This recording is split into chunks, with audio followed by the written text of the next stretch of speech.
Good evening. I'm Terry Wilfong. I'm the director of the Kelsey Museum of Archaeology, and I'd like to welcome you to our program tonight for the new Kelsey exhibition, Ancient Color. The exhibition, Ancient Color, began in the conservation lab at the Kelsey Museum. There, in addition to her duties preserving objects in the collection, Carolyn Roberts conducts research on the materials and technologies used to color Kelsey artifacts.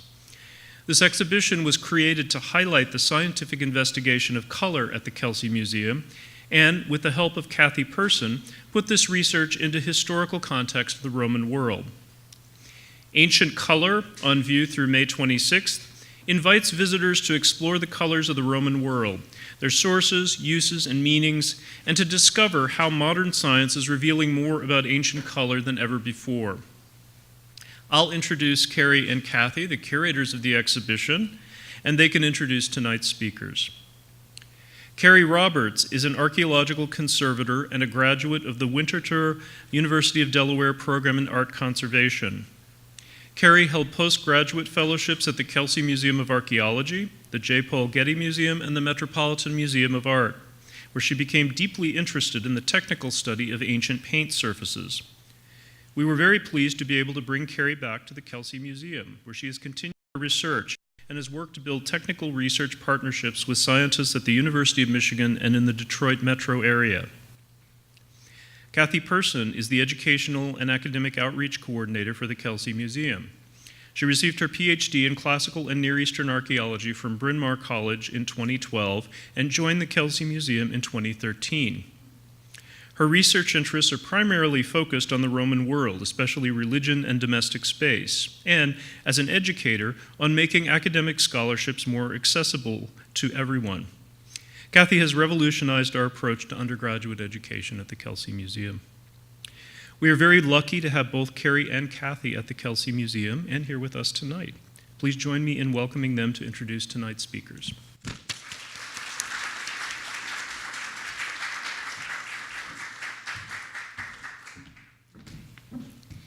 Thank you, Terry, and thank you everyone here for joining us this evening. This event and the exhibition were made possible with the support from the College of Literature, Science, and the Arts, the U of M Office of Research, and the Kelsey Museum of Archaeology, and the Institute for the Humanities. For tonight's event, we have invited 3 scholars from 3 different but related disciplines who all study ancient pigments and dyes from the fields of conservation science, archaeology, and art history. Each panelist will present a brief introduction to their research in this topic.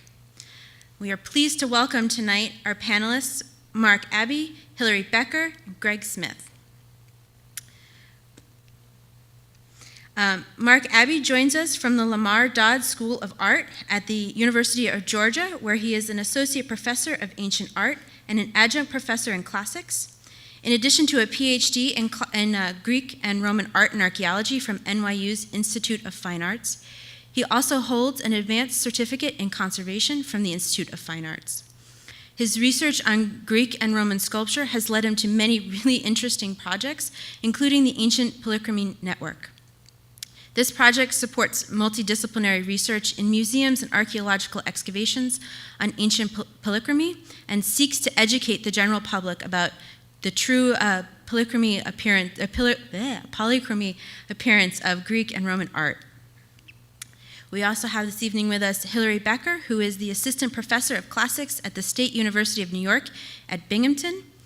She holds a PhD and MA from UNC Chapel Hill in classical archaeology, and among her many awards and accomplishments, Hilary is currently a Loeb Classical Library Foundation Fellow for the 2018-2019 academic year. Her research interests include Etruscan, Roman, and Greek art and archaeology, ancient economics, and pigment trade. Hilary has a new book in process right now called Commerce and Color, The Mechanics of the Roman Pigment Trade, and is involved in a collaborative university course at SUNY Binghamton called Material Matter, which approaches the ancient pigments from a variety of different disciplines. We'd also like to welcome Greg Smith tonight. Greg Smith is the Otto N. Frenzel III Senior Conservation Scientist at the Indianapolis Museum of Art. He has his PhD in Analytical and Physical Chemistry from Duke University. He holds a and he's completed postdoctoral research at the National Gallery of Art in Washington, D.C., the National Synchrotron Light Source at Brookhaven National Laboratory in New York, and at University College London. Greg previously served as the Andrew W. Mellon Assistant Professor of Conservation Science at Buffalo State College. His research interests include studying condition issues affecting modern polymers used in art, pigment degradation processes, preservation environments, and the development and testing of innovative conservation treatments. Greg has authored numerous articles for journals in the fields of chemistry and conservation.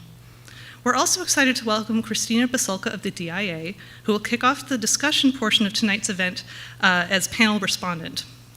Christina is the Andrew W. Mellon Conservation Scientist at the Detroit Institute of Arts. She holds a PhD in Materials Science and Engineering from the University of Arizona and an MS in Art Conservation from the University of Delaware. Before coming to Detroit, Christina conducted research and worked in collections across the country, including the Arizona State Museum, the Bishop Museum in Honolulu, and the Library of Congress. Christina has a strong research interest in the conservation and analysis of archaeological and ethnographic materials, but has applied her expertise to a range of subjects, including, in a recent publication, the study of Jan Bruegel's wedding dance at the DIA. Christina will respond to tonight's presentations with her own observations about ancient color and will reflect on how the interdisciplinary nature of color research contributes to our understanding of ancient cultures. Her response will prompt a brief discussion among ourselves on stage, after which we'll open the floor to all of you for questions and comments. So without further ado, we'd like to invite our speakers to come up and invite Mark to kick us off.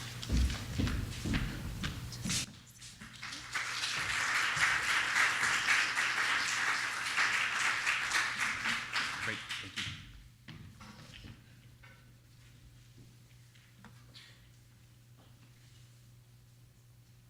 Should be loading. There we go. Good. It's a pleasure to be here and among colleagues, old and new. And allow me to thank the organizers, Kathy and Carrie, especially for making all of the accommodations. Today, I want to make 5 points or comments about ancient color and Greek and Roman marble sculpture, and to suggest to you how color can help us move past some of our inherited assumptions about what may be the most assumed craft tradition from antiquity. First, I would make the point that although we have tended to study Greek and Roman painting and marble sculpture separately and to write their ancient histories as if they were somehow distinct, in fact, these arts were intimately interrelated and inseparable. Recall, for example, Pliny's famous anecdote of the Greek sculptor Praxiteles. When asked which of his marble sculptures he prized most, he responded not in terms of style or subject, but in terms of polychromy, namely those that the premier painter of the age, Nicias, had applied his hand to, admo visit in Latin. Now that's a double compliment, because elsewhere Pliny mentions that it was in fact Praxiteles, who we associate as a sculptor, was also a painter, and it was that same Praxiteles who brought the techniques of wax and caustic painting, the seen here on this vase, to its highest form. As the sculptures of the Parthenon, including its pediments, begin to finally reveal evidence of their original painting, we would do well to remember that it was Phidias's brother and collaborator, Panelists, who was one of the great Athenian painters. A second point. While ancient authors such as Theophrastus, Vitruvius, and Pliny are essential and invaluable sources in discussing ancient color, none were practicing artists. And much about the history and chronology of the ancient palette remains quite unclear. It was probably a much more locally defined phenomenon than often assumed, in my view. Moreover, archaeological scientific research continues to expand the palette recorded by the ancient authors. And this is really with top shelf, luxury, or precious pigments, such as organic pinks. There's a huge amount of progress in the organic horizon, or pinks and purples, such as this archaeal lichen that's been recently analyzed. Or another example, this rare yellow mineral that you see on a group of stelae from Alexandria. And this is a lead arsenate mineral known as mimetite. Now, if you scan the Mediterranean, there's only one site where mimetite was mined in antiquity, and that is at the site of Laurion, and where it's found abundantly in the Athenian silver mines, as you see here on the slide. And so mimetite in its natural state, you'll see at the bottom right, where it's on a galena ore, straight from the mine. In fact, if you look into it, there's a rich mineral rainbow found among the silver ores at Laurion that remains almost completely overlooked in our narratives of classical painting in Athens. Is this the veritable catalog of bright, flowery pigments, colores floridi, that Apelles famously rejected in favor of the more austere four-color palette? My third point is that contrary to our era of captivating, colorful, glowing screens, in antiquity, color was a concrete material thing. And this is wonderfully displayed in the Kelsey's new exhibition. Materials really mattered in antiquity and had their own materiality, that is, multiple complex and deep meanings and associations in ancient minds.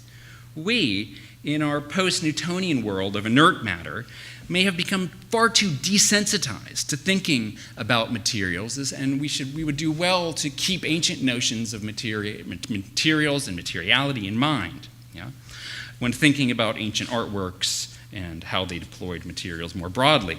Marmoris, or marmor, shined, it sparkled, and it could take a high polish. It partook in the luminous aesthetics of Greek and Roman marble culture that was often more concerned about brightness than hue. Marble was natural, a pure, incorruptible. It was primordial and eternal. It was the esteemed elevated material for architecture and images of the gods, the deified, as well as a good chthonic material appropriate for memorials of the dead. Compare it with bronze, a human invention, an artificial product, the secular, radiant material of human currency and arguably human prestige.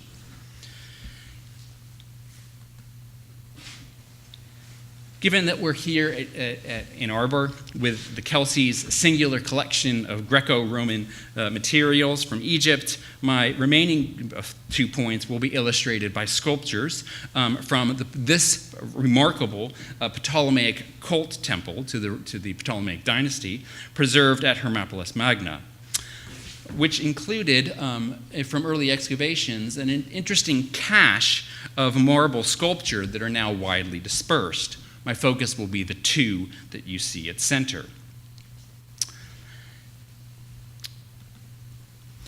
Material polychromy, which enlivened and gave animate presence to sculpted images, need not always have been a secular craft, as we assume.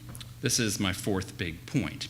This head of Alexander was completely gilded, flesh and hair, using a practice not recorded by any ancient author or found elsewhere in the entire corpus of Greek and Roman sculpture. The dark brown layer beneath the gold that you see in the details at right is an interesting material. It's a mix of vegetal and animal protein-rich combination. It's a glue-like resin.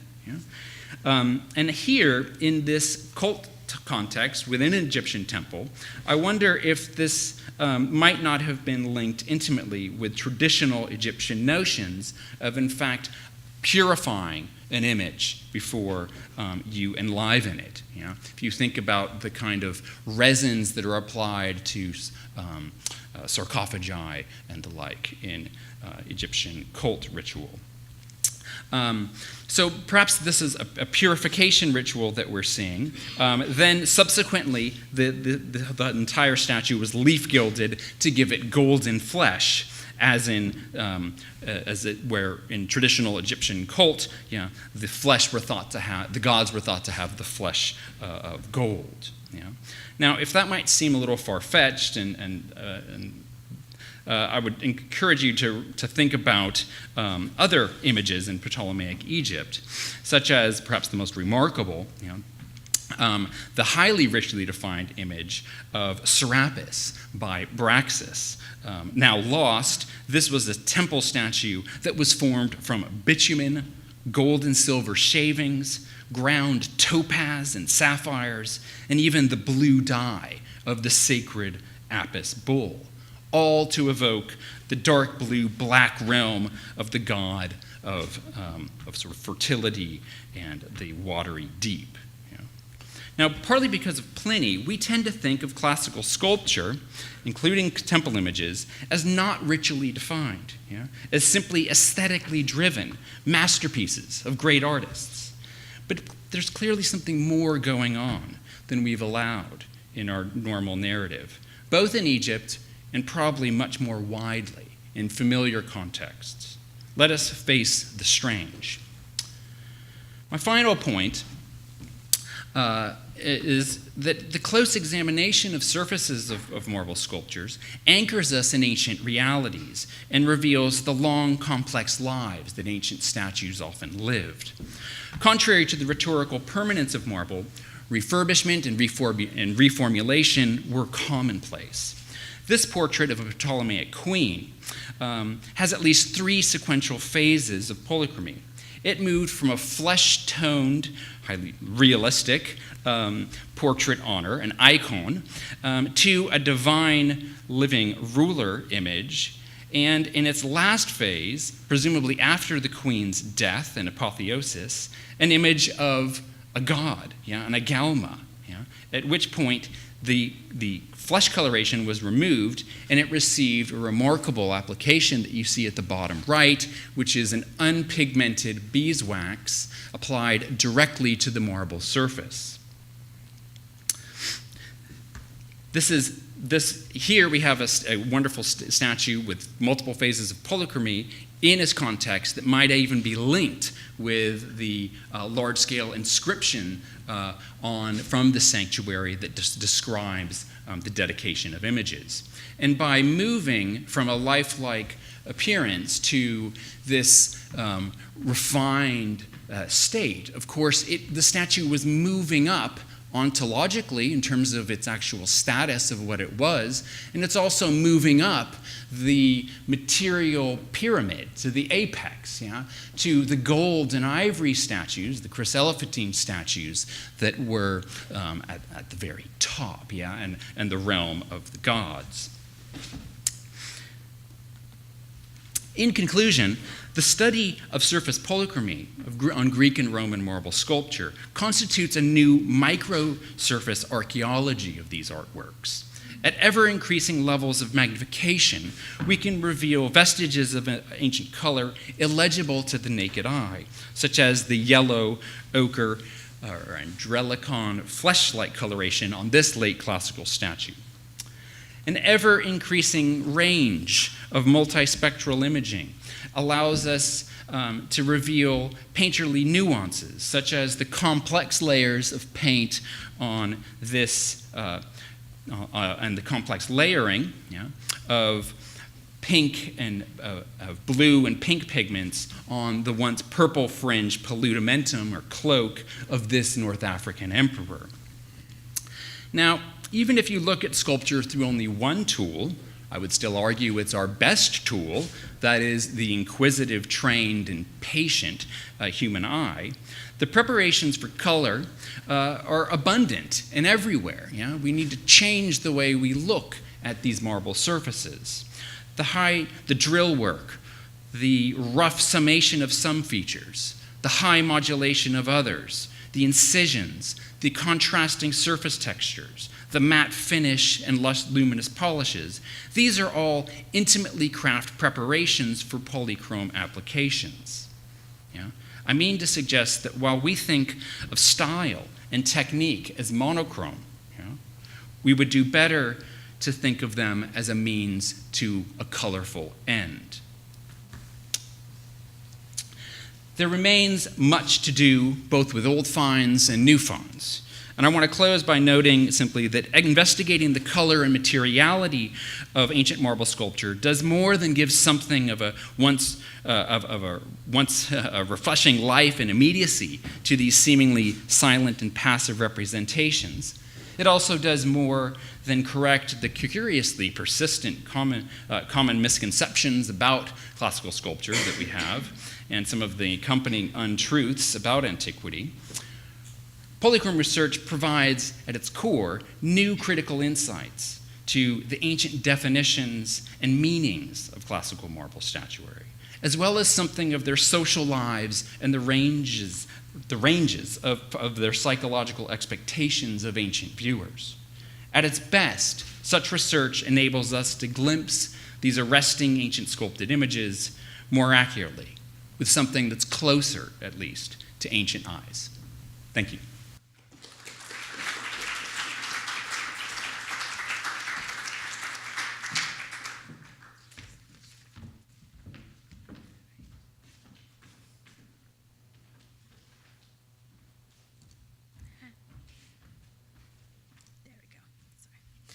Now I'd like to invite Hilary.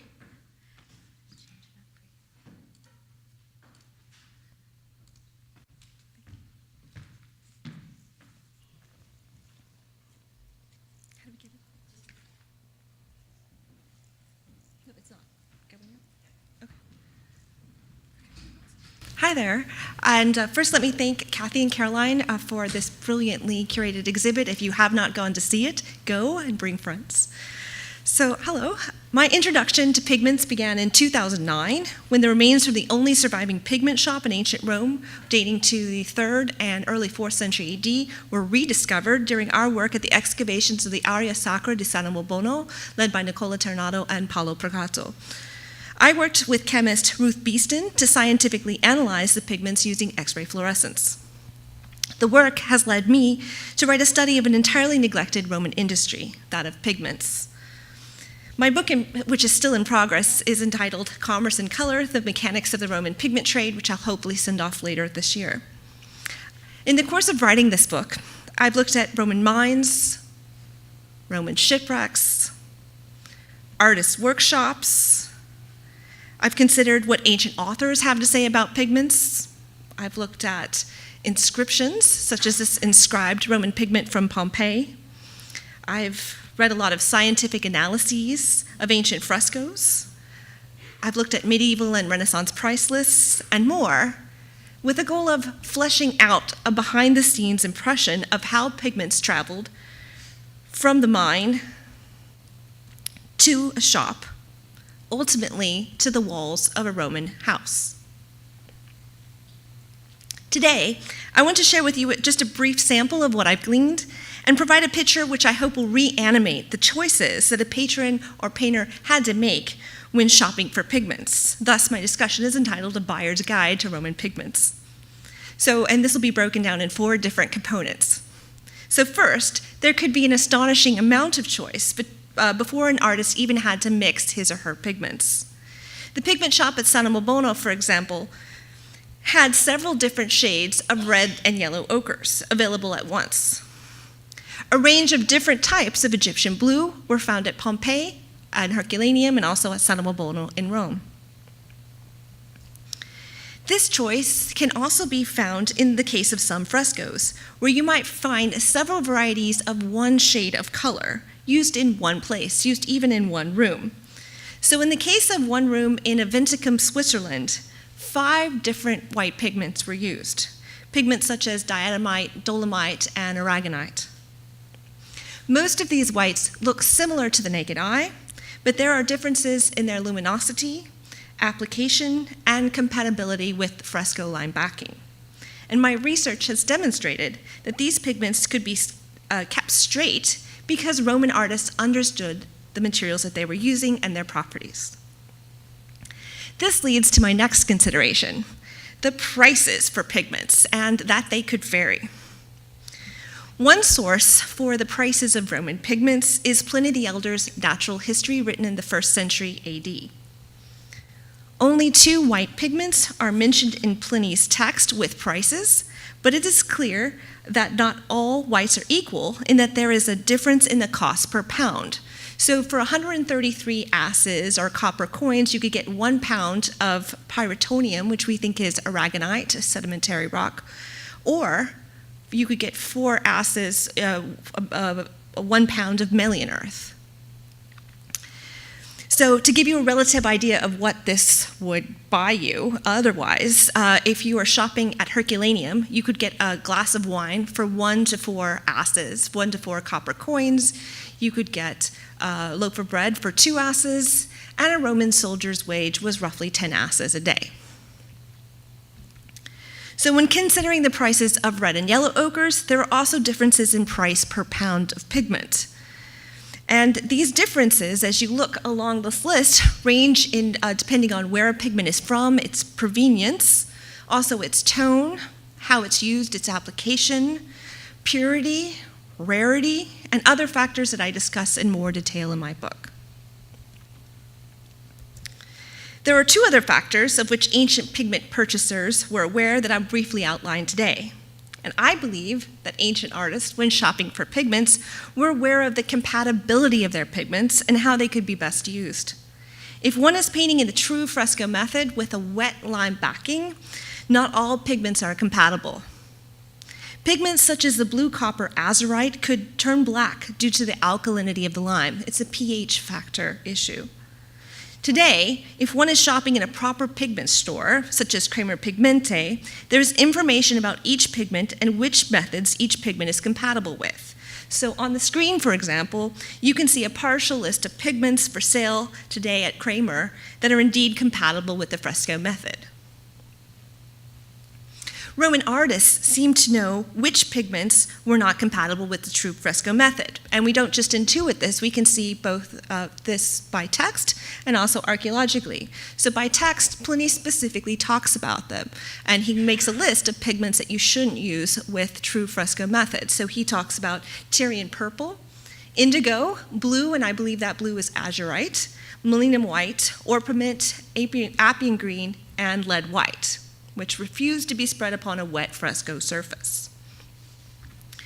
So this is what Pliny says, but when you look at frescoes around the world, you find that azurite, something that's not compatible with true fresco method, is again and again not used. Also, its geological cousin, malachite, is used on only a handful of things in the entire Roman era. Roman artists knew not to use it. Similarly, orpiment, arsenic sulfide, was regularly avoided for the true fresco method. So this is interesting as well. Now, some pigments, like cinnabar, red lead, true purple, sold at a very high price. For this reason, some pigments were adulterated, and authors like Pliny the Elder and Dioscorides provided careful warnings that could about how that adulteration can happen, and they detailed how it could be done. So taking, for example, the very valuable dye indigo, which could be used as a pigment as well, he advises, and this is Pliny, he says pigeon droppings is one thing that can stretch out this color so you can have more indigo per pound, and I really pity the guy that has to round up that ingredient. Or you can boil some purple dried violets. But don't worry, there's a way to make sure, if you're buying indigo, that this indigo is the quality that you think it is. So what you're supposed to do is you're supposed to test it. You're supposed to put it over a hot coal, and if it emits a purple flame, then you have true indigo. Now, the exciting thing is that Pliny was correct. So I've been talking with a chemist, and he explained to me why this would work. And I have a friend with a kiln, and in a couple weeks, we're going to set it on fire and hopefully watch it glow. Similarly, cinnabar is very expensive. So if you're looking for red, you're going to go with ochre if it's cheaper. But if you have more per pound, if you're willing to spend at least 17, willing to spend over 100 asses, you're going to pay for Cinnabar per pound. So how do you check that that has not been adulterated? So one adulterant is lime. So what you do is you put it over an iron strip. You put that also over a hot coal or hot fire. And once it heats up, you remove the Cinnabar from the fire. If the Cinnabar, after cooling down, is still red, then you have genuine Cinnabar. So this is one way to make sure that you're not paying too much for an inferior product. So what's important is that Pliny and Dioscorides, they don't know the chemistry, they don't know the physics behind it, but again and again, they're giving advice that through trial and error would work to test the quality of pigments. So, thus, I believe that a Roman pigment shopper in the know had a number of choices to make, especially if he or she is shopping at an urban pigment store that has a lot of different choices available. And what are these choices? Whether it's the range of different types of pigments that might be available, such as a different variety of red and yellow ochres. The shopper would then have choices to make in terms of price, such that there were expensive versions of most colors, like Cinnabar, and less expensive choices, like the ochres. But even with the ochres, there still might be a choice of ochres at different price points. The other thing that a shopper in the know needed to be wary about, caveat emptor, was purchasing pigments that did not have bad reactions with the true fresco method. And they also needed to make sure that they were buying pigments that had a good quality and that were not adulterated. Thank you.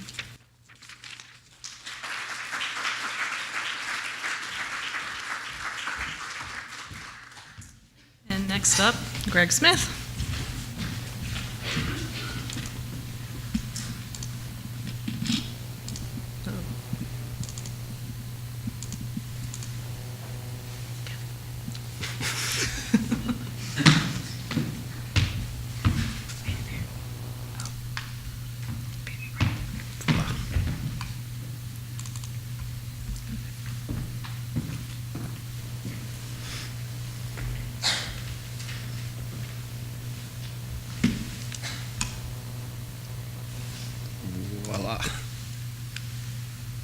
Well, let me begin just by saying how much I appreciate being invited to this panel to represent the perspectives of the museum scientists. So my role in this would be the identification and characterization of ancient pigments and dyes. So as you heard, I hail from the Indianapolis Museum of Art, which recently rebranded itself as Newfields, a place for nature and the arts. The IMA is one of the 10 oldest and 10 largest encyclopedic collections of art in the United States. We have about 56,000 artworks. We operate 3 historic homes. We occupy this 160-acre campus on the north side of Indianapolis. We are primarily, though, a fine arts museum, which means that over the past decade at the IMA, I've focused primarily on the analysis of artworks from the medieval period through the 21st century, although this hasn't always been the case.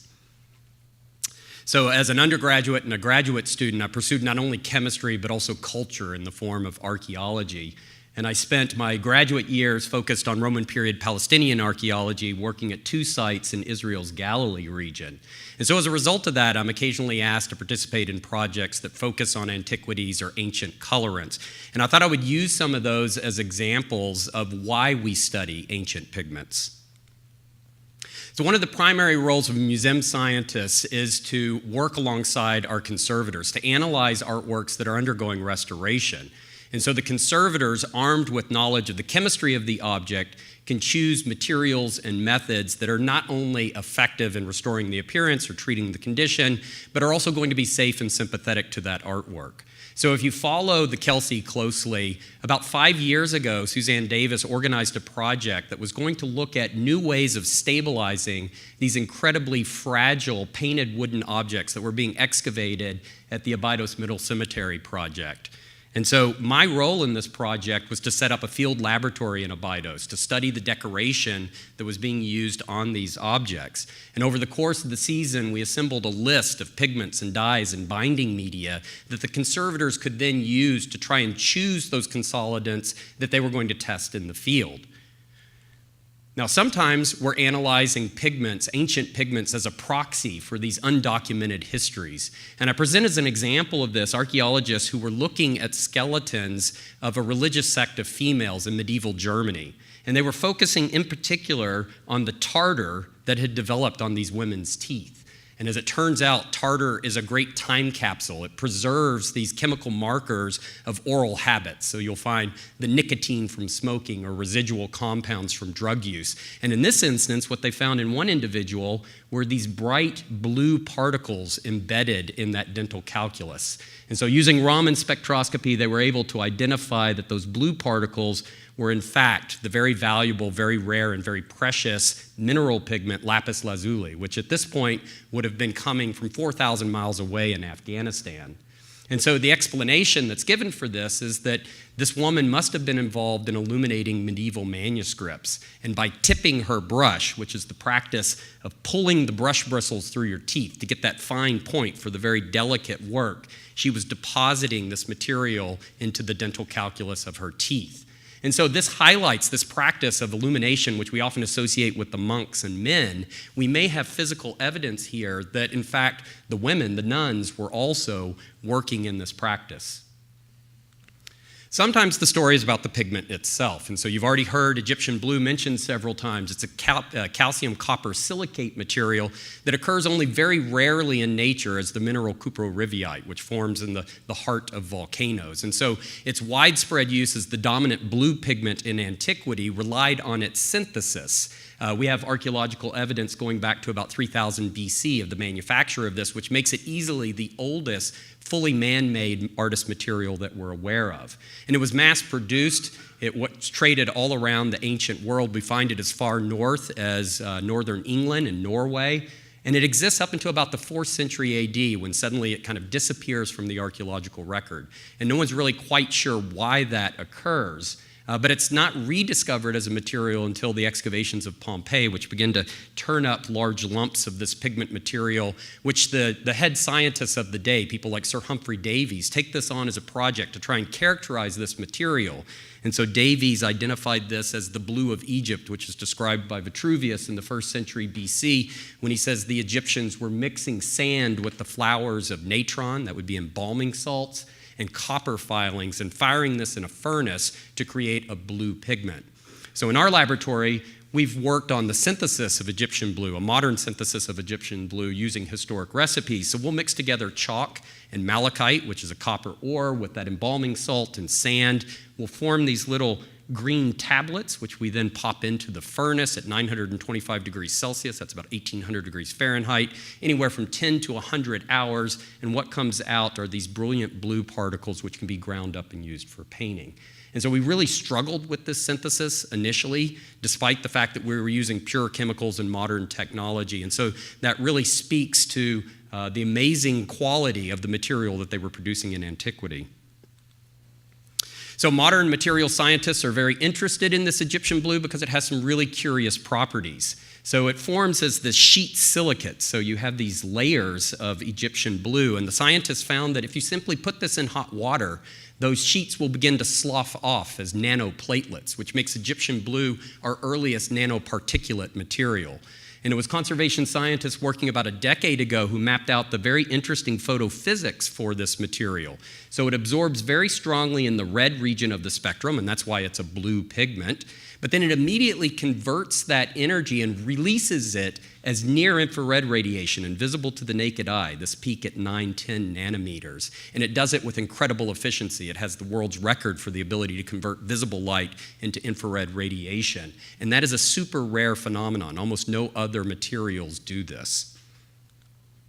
So I've been teaching this in my classes. It's very simple. You get a $2 LED light bulb from Home Depot and a $5 night vision web camera from eBay.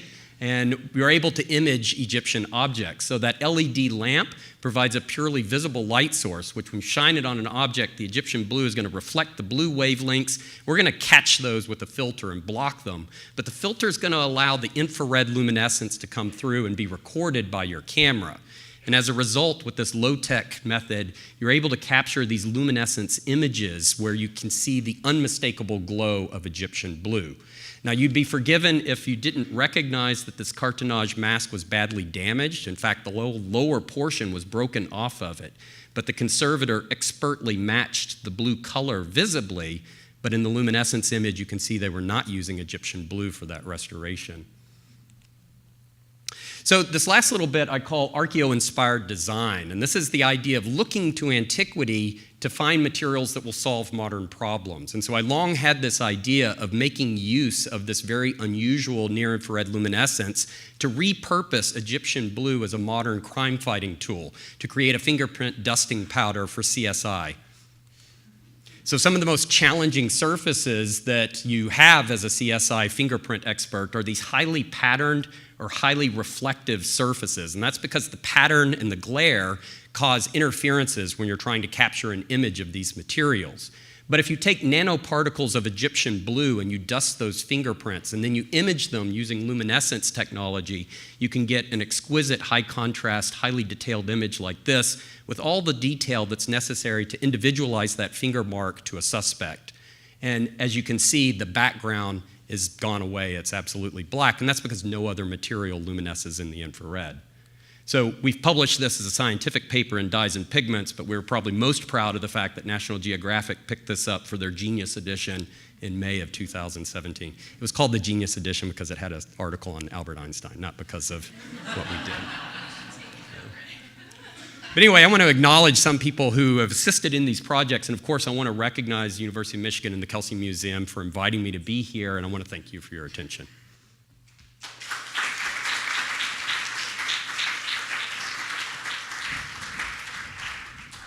Thank you so much, Mark, Hilary, and Greg. And I'd like to now invite Christina Bisulca to come up and give her response to these fascinating talks. Thank you. Okay, so these talks have given us some insight into the importance of color. And I hope it has you all thinking not just about color, but about the materials used to create color. This is something that it's very easy to take for granted nowadays. You can go to just about any art store and buy any color imaginable, and it'll be relatively inexpensive. But in the past, to get these bright, distinct colors, and you see this is commonly with blues. I don't know, you guys might have some other things to add to that. It was often a material that was difficult to obtain, which could involve long-distance trade. It could involve a lot of processing, and often these materials would be very expensive. So in cultures around the world, you'll often see that these rare colors are often associated with wealth and status. And we've seen this is true of some of the pigments today. Certainly lapis was a highly prized pigment for centuries. So just to point out that understanding the specific minerals or dyes used to make color, as well as their chemistry, is an important component in archaeology in how we interpret the use or significance in artifacts. So this panel also brought together researchers from a lot of different disciplines. We have a chemist with a background in archaeology, a classical archaeologist who's done a lot of work for the scientific identification of materials, and an art historian with a background in conservation as well. So hopefully this has been a good demonstration on how different perspectives can each bring important information to archaeology. And I really think that archaeology is a field that lends itself well to being interdisciplinary.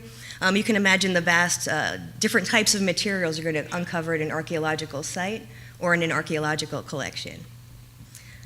So now I'm going to open it up for discussion. And I can ask the first question, and also the audience is welcome to ask questions. So for the first question, Mark, you're also trained as an art conservator.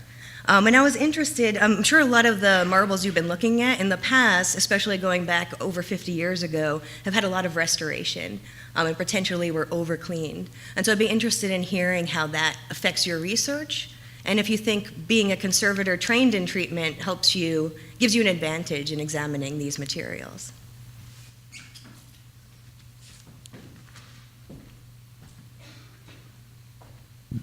Is it live? Yeah, okay.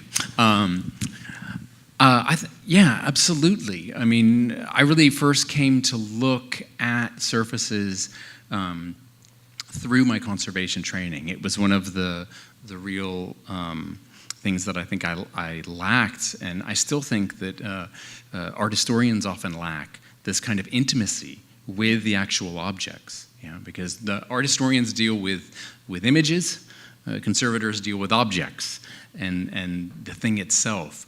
So I think that's essential, and one of the real things that I feel strongly about is that, in fact, this color research is often viewed as sort of a fringe accessory, but it really needs to be built into the archaeological process.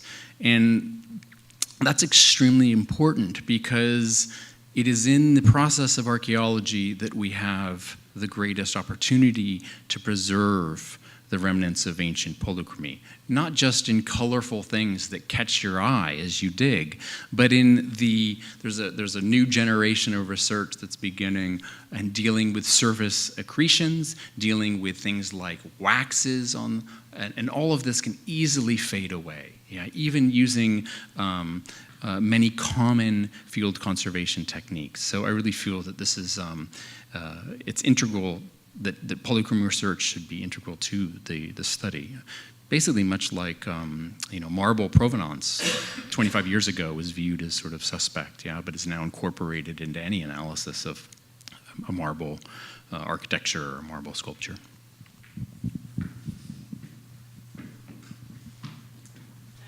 Dying to ask Mark. So the slide that you showed us I don't remember which head it was, but there was a really detailed image of wax on the surface of her face, the goddess's face. And my question is, do you know of any instances where colored wax was used, and whether it was used over paint layers? Because I don't know if any of you have had the opportunity to visit one of the Gods of Color exhibitions that's been traveling globally for the past 10 plus years, but a lot of the color reconstructions of these marble sculptures are very bright. I'm thinking of the Archer sculpture in particular. He's wearing like crazy neon leggings, and they're absolutely beautiful, but the colors are so bright.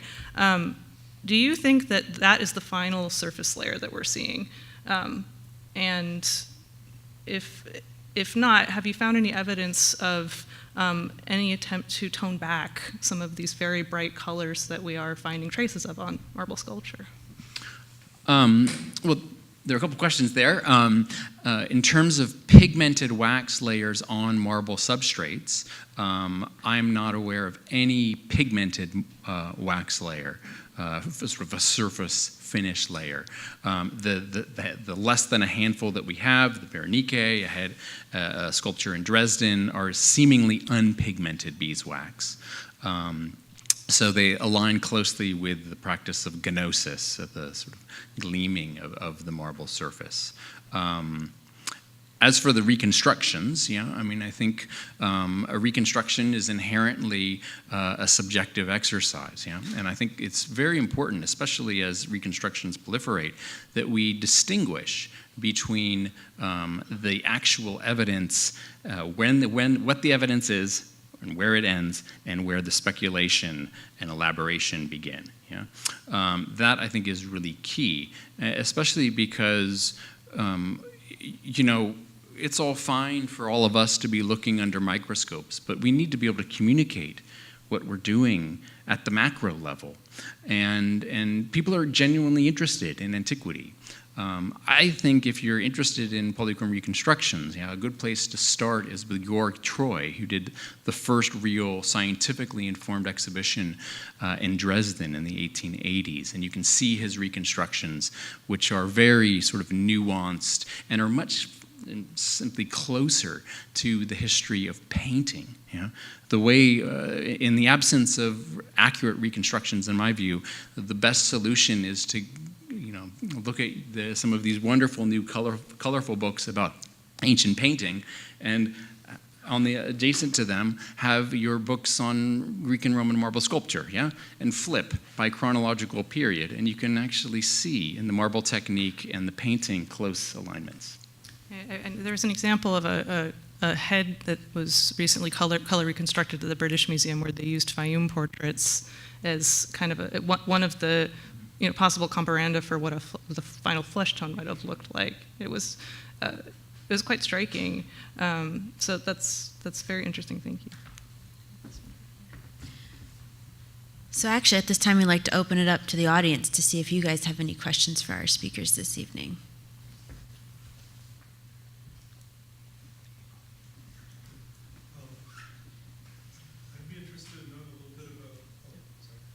Interested in knowing a little bit more about how industrialized they got with the pigment manufacture, and what kind of scale and how common it was, and what the difference between mineral and metal pigment versus organic pigment trade and manufacture would be in that respect.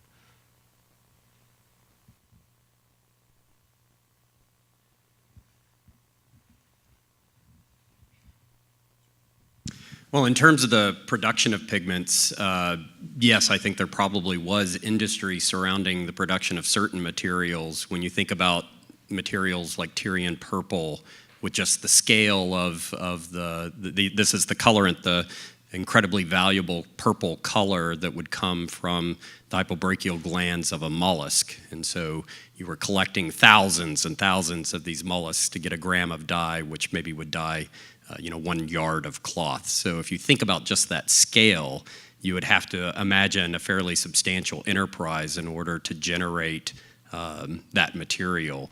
With Egyptian blue, we don't have an incredible amount of evidence of its manufacture, but certainly coming as a pyrotechnology, you would have kilns that were producing this material. And I think, again, definitely it would be an industry to create the amounts that you find in the ancient world, mass production of this material.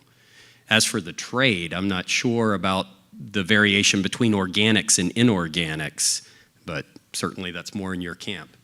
Yeah, so I will also add on to that. So we have Egyptian blue workshops around Pompeii, and that's because the sand there is right. That's one of the reasons that the technology was mostly lost around 400, that the instructions did not include what kind of sand you needed. You need a sand with some limestone, with some calcium in it, in order for that glass to form. And so we suspect that in some cases, a workshop that could make glass could also make Egyptian blue.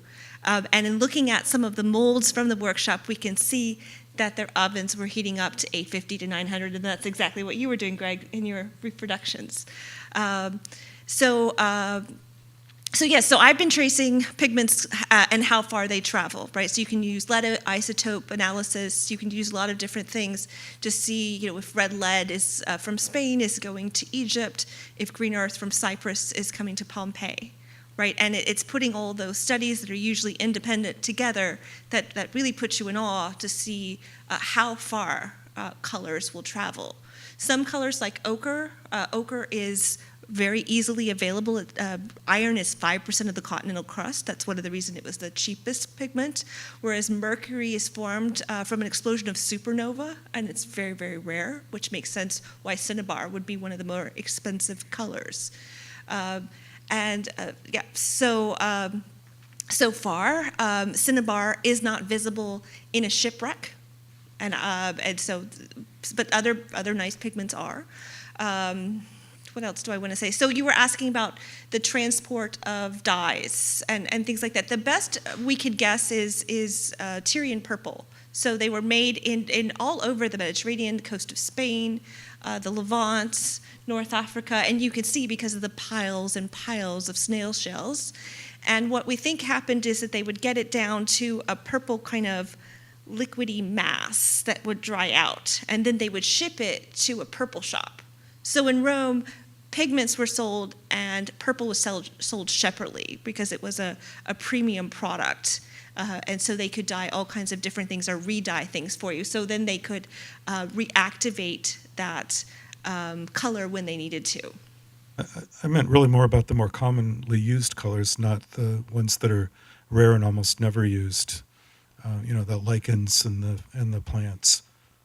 Okay, yeah, I know less. Yeah, I know less about that. But yeah, impressively, indigo does travel very far, and so the mechanics, right, coming from India, the mechanics of getting that to Egypt or even further beyond is impressive.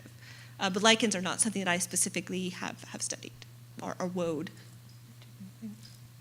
Okay. There's also a plant similar to indigo sunt that grew in Egypt, so I'm not sure if that could have been used also. One of the fascinating things about indigo is that so many plants produce that color, not just plants, but also sea snails. So Tyrian purple is essentially indigo that has 2 bromine atoms because it comes from a marine environment. So I've always found it fascinating that this one chromophore can show up in so many situations. It comes from the metabolism of tyrosine, which produces the base material that you need to make indigo. And so a lot of plants, orchids, for instance, can generate indigo. There's Japanese indigo. So there's a lot of material spread around the globe that can be used to create a blue dye like that. Even humans will produce indigo under certain conditions. If you have an infection in your bladder, you will have purple urine bag syndrome in nursing homes, for instance, that comes from this. So that's one of the amazing things. And I think for a lot of these common dyes, there are regional variants of them, and maybe we don't have as great a record of the dye stuffs because they're organic and they're not preserved in the same way as the mineral components are. But studying a lot of dyes from the 18th, 19th century, as you go around the world, there's a full palette of colors, but it's not the same palette of colors. So, perhaps that speaks to the transport of these materials and which ones had to go over further distances than others. I can add, now that since you're asking about dyes in particular, I'm thinking of Pompeii, where there has been a good study of the dye industry there.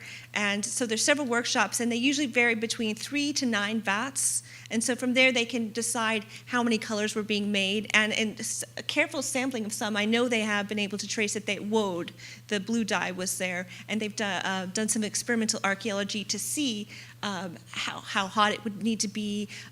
Also, issues such as how smelly was it, right? Will businesses nearby want to be located there? Because, and you don't know that until you try it.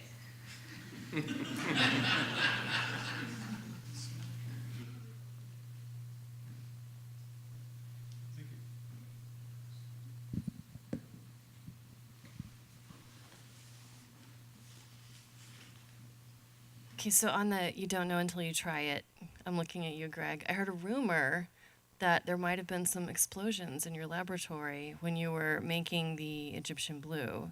Can you confirm? Do you want to confirm or deny? Not really explosions. I wouldn't characterize them as explosions. But, no, I mean, we were really experimenting with this, having never done it before, and even the crucibles at that temperature behave erratically sometimes and send your material flying all over when they spontaneously break in a violent fashion. So yes, it is exciting to do some of this for the first time, but yeah, not explosions. Another question? Yeah. Does anybody know if in Egypt before Alexander they might have used copper oxide to make the green, and if anybody knows what they might use to make the blue, if it was different than what they used in Rome?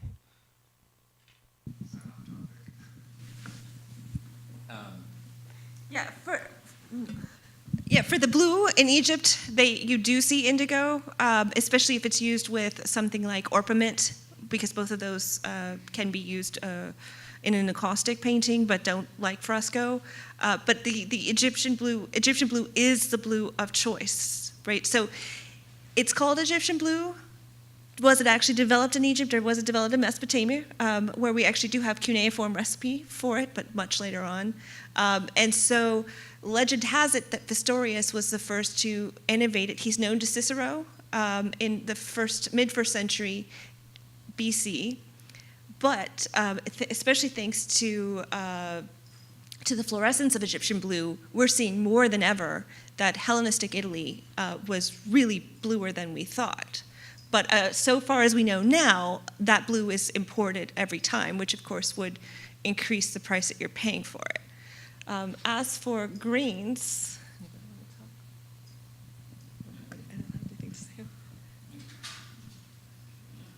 I can tell you some stuff about the green. Before the Ptolemaic period, they were certainly using mineral-based greens, and they manufactured Egyptian green, which is chemically similar to Egyptian blue. Doesn't luminesce, though, so it's an easy way to check. And there's one example I can think of green earth being used. It's the only one that I know of. David Scott found it, but it's one. So anyway, they had a variety of green pigments available to them. And am I remembering correctly that all of the paints used on funerary monuments in pre-Ptolemaic Egypt were mineral paints or mineral based? No. On monuments? No. I believe there's examples of rose madder being used. So that would be an organic red. Yeah.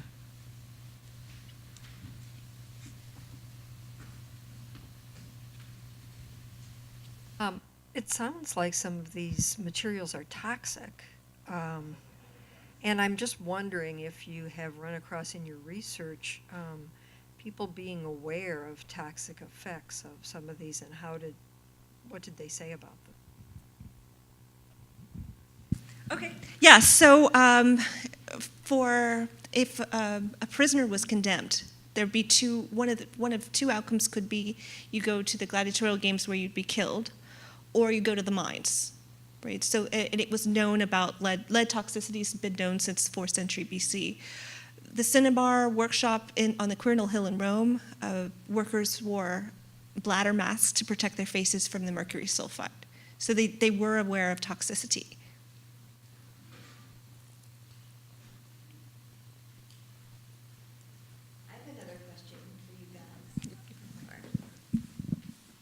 I mean, I might add here that toxic, by our standards, could be useful in antiquity, and so there are certain earths that have trace amounts of titanium and other elements that are actually used for things like painting the beaks of ships, where these trace minerals we might view them as toxic, but they're salutary by ancient standards, depending on what you're using it for.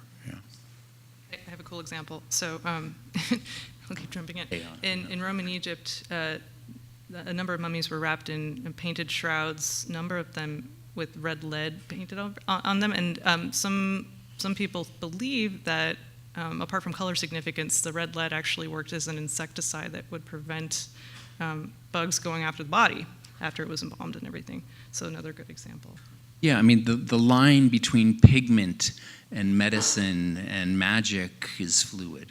Yeah. I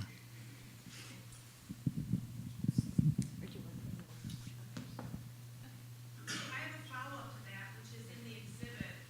They talked about the white that people used on their face. The white, was that lead-based? Yes, that was white, usually white lead, yeah. What would happen to your face if you used that? We were just talking about that, yeah. There's a story of a Victorian woman who was very vain and very beautiful, and her face started to deteriorate, and her husband said, please stop using this lead white, but it just ate away her face and killed her. So yes, that could happen. Yes, I will say, as Mark was saying, Dioscorides, his discussion of pigments is about their medical applications. And so many of these pigments, one way or another, can be used as medicines. And so one complaint that Pliny has, so Cinnabar, one of the names for it is minium, because it's found near the river Minio in Spain. And then red lead, which looks similar, is called minium secundarium. And Pliny complains that doctors don't know the materials that they're using. They just grab things without understanding. And if you confuse these two, it could be deadly. I myself would not want to take either for medical value.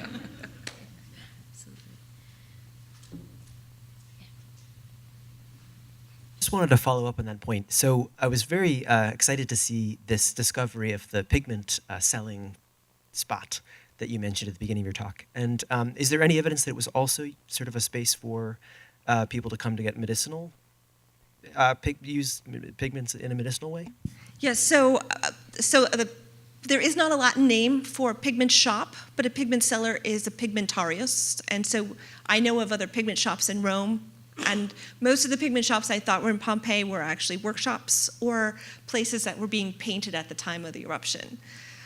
So far, I haven't found anywhere they were sold together. However, in the late antique period, it's clear that pigments and poisons and medicines could be sold together. Certainly in the medieval and Renaissance times, the pharmacopoeias, you would go to get all of those together from a specialist who would know, because the ingredients are so similar. Also, just to say that there's nothing special about antiquity for this. The toxic materials continue right on up into our own age. I'm thinking of in the Victorian era, you had emerald green being used, which is a copper arsenate material. We have some wonderful examples in our collection of jars of rodenticide, so it's rodent poison. But if you look who made it, it's the Lead and Color Works Company. And so these places would sell out the front door to artists, the pigment, emerald green, and out the back door to exterminators, the exact same material. So there's this idea of toxicity continues through Impressionism and on into the modern era.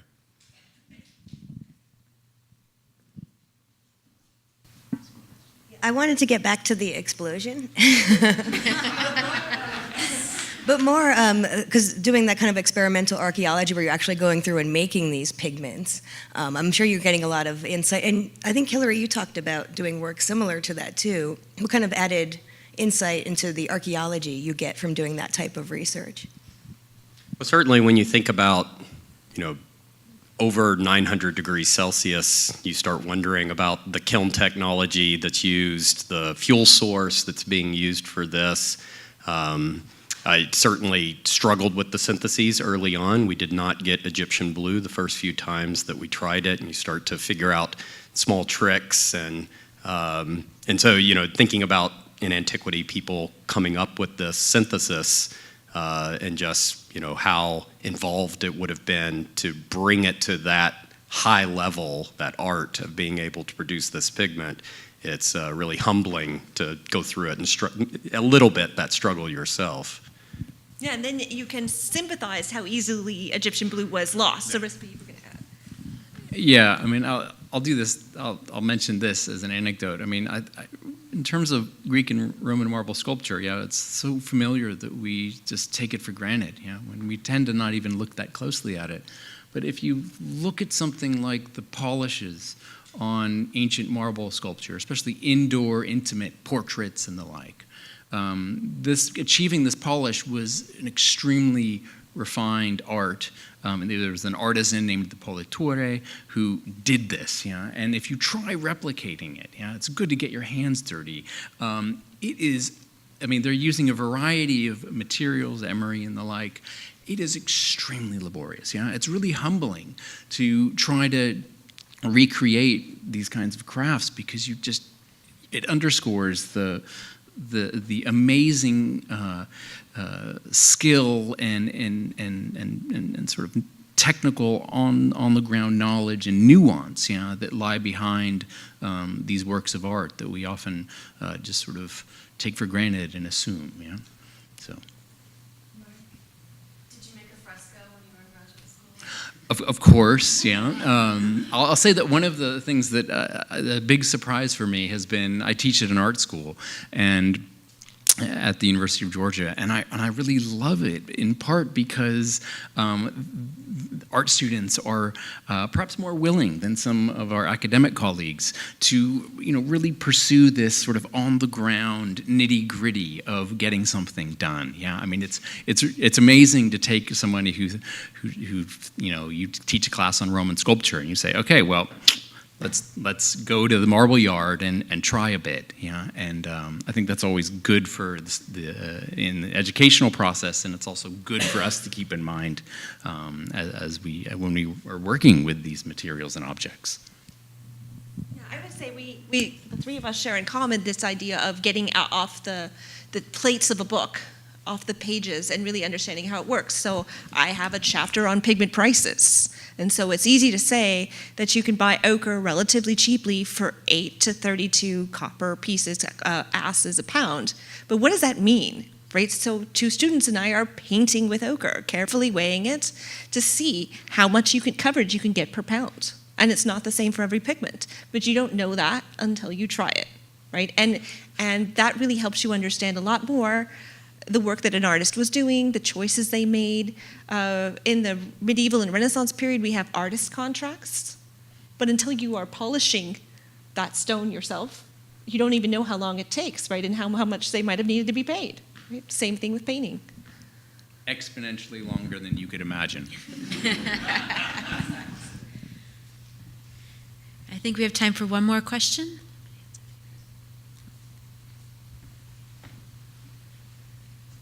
Thank you for your talks. It was really interesting. And I just have a kind of not scientific question about the practice of shining colorful light on monuments like the Column of Trajan and Arch of Titus and this kind of thing. Is that just something sensational, or does it have any kind of scientific resonance? Do people who do that kind of thing consult people like you? Is it just a good way to make people aware that these monuments were colored? That's something like this. Well, I think it's a combination of all of those. It is certainly rhetorically powerful, like most reconstructions. The actual evidence is often extremely limited. Perhaps the most promising example from antiquity is the Arapakis projection, but unfortunately we do not have the final publication of the pigment analysis. So that's a difficulty. But I think in terms of, I could have titled my talk How I Learned to Stop Worrying and Love Color in Classical Art, because there is one strain that is absolutely against reconstructions, because they are elaborations and highly speculative, and there's another that is for them. Yeah, within the world of polychrome research and antiquity, I think it's fair to say that the cat is sort of the bunny's out of the bag, or whatever the phrase would be, because now you go online, yeah, and you just see endless numbers of speculations. Anybody with Photoshop can make their own. And I think that's actually probably a good thing, in the sense of we need more reconstructions rather than a monopoly of one or two. And what's key is that we need to become legible in terms of understanding ancient materials and ancient processes. So, especially in education, we can't just passively put up these reconstructions and say, oh, and by the way, they were colored. This is really not a good way to present the material, in my view. Thank you all so much for joining us today, and join me in thanking our speakers one more time. So.